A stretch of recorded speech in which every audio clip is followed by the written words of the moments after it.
So, Ryan, of course I want to go back to understand what got you interested in the pool and swimming. When was that? Yeah, so I was born in Chicago, and we ended up moving down to Florida when I was 6 months old. And my parents loved the weather, so we were always up at the community pool. My brother and sister were jumping in the pool. I was a little young at that point, but that became our routine. Every summer we'd go up to the pool, always be splashing around in the water. And then when I turned 4, I ended up joining the team. And Did you say 4? 4 years old, yeah. Oh my God. Yeah. Yep, and I did summer league all the way from when I was 4 until I was, I think, 11. And that's how I got my start. 4 years old, we have no hope. Okay, so you're swimming since you're 4, swimming solidly the whole time. Were you doing other sports or? Yeah, so I played a lot of sports growing up. I did flag football, I did soccer, I did baseball. And then, as each of those got a little bit more intense, it came to travel soccer, travel baseball.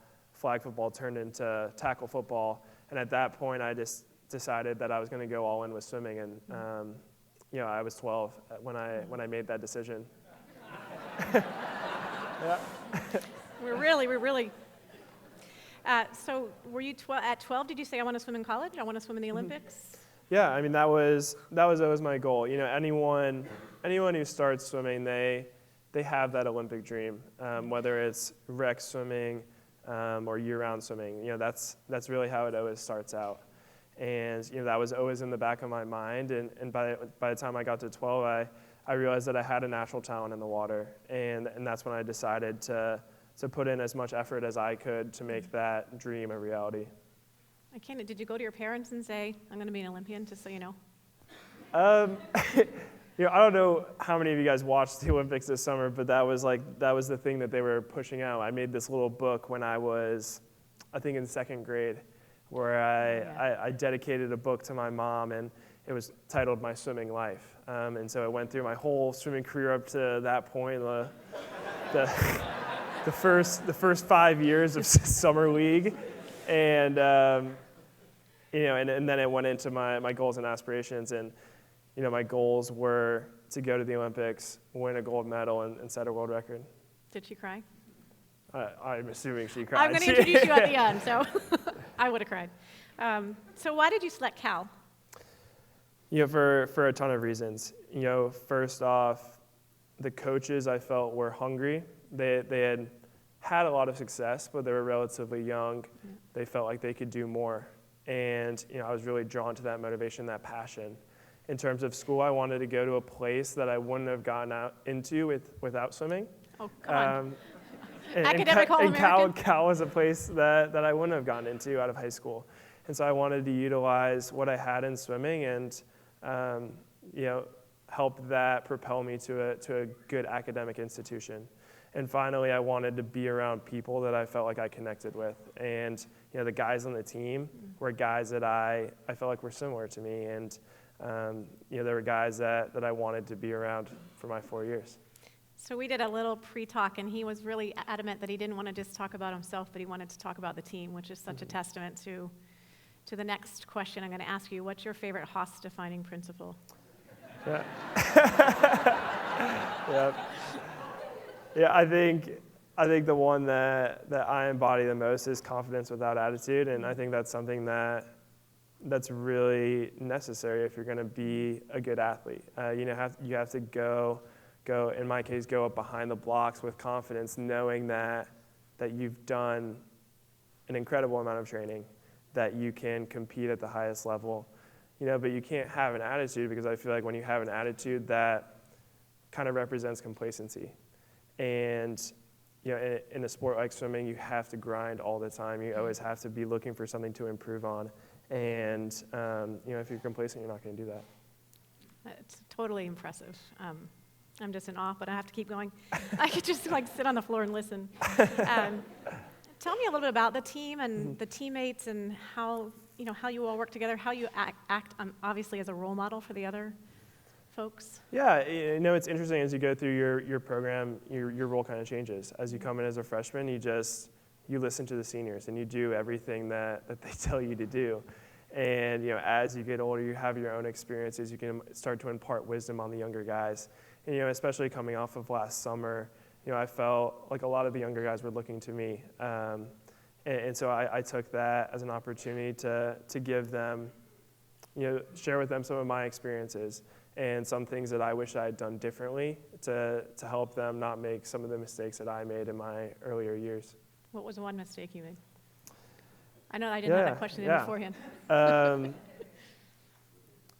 think when I came in, this is more specifically on the academic side. I think I came in and my goal was to get good grades. It wasn't necessarily to learn material. So, when I came into college, I was really good at cramming. I never really did the reading until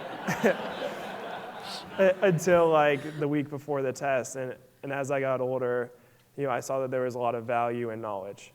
And, that's one thing that I've tried to help the guys realize. Thank you for sharing that. Yeah. All right, 2 more questions. One I just made up this morning as I was trying to get up for spin class, and I just want to hear voices, counter my voices, because I'd rather hear your voices.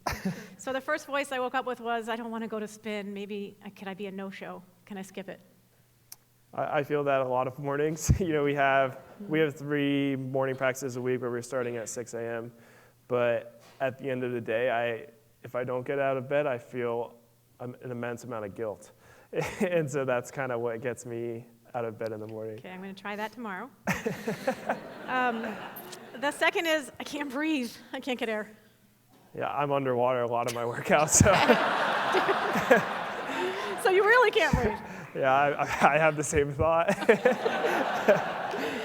Oh, I can't go any faster, and she's saying, sprint, sprint, go, go, go. You get the whistles. That's another one that I deal with a lot. In swimming we have a lot of descending efforts, and a lot of times you'll hit the effort before the last effort, and you'll be like, I don't think I could really go much faster.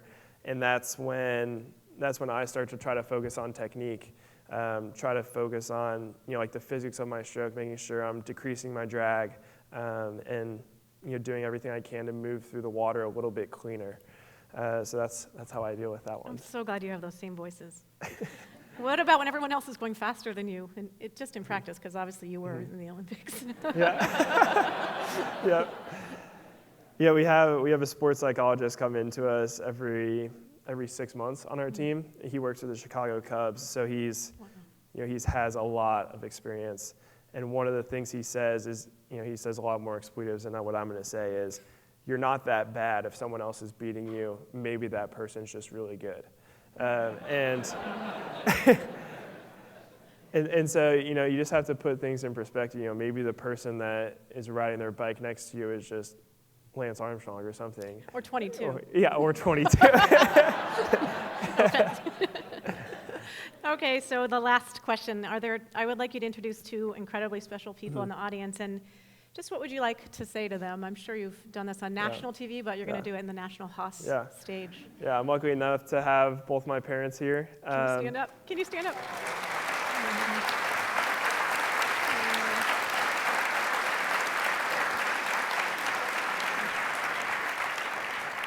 Yeah, we had a swimming banquet last night, so this event just worked out perfectly that they were able to come to it. But my parents have been everything to me. I look up to both my parents so much and their work ethic. And as I've grown older, I've really appreciated their parenting style. They never forced any of us kids to do anything. It was always, at the end of the day, it was up to us. And they did everything in their power to allow us to achieve our dreams. That they weren't going to do anything to get in the way of our dreams. And I think that's all you can do as a parent. So thank you guys for everything. I love both of you. So cool. All right, one more big treat today. I'm freezing. Can I borrow your jacket? Just kidding. Is there something in your jacket that you could maybe show us? I have a little treat here. Could you stand up and just show it to everybody? Just hold on to it. I don't know if you want us.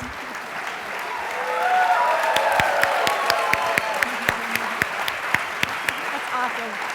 Beautiful. Thank you so much, Ryan. Amazing. Thank you, guys. Thank you. Thank you.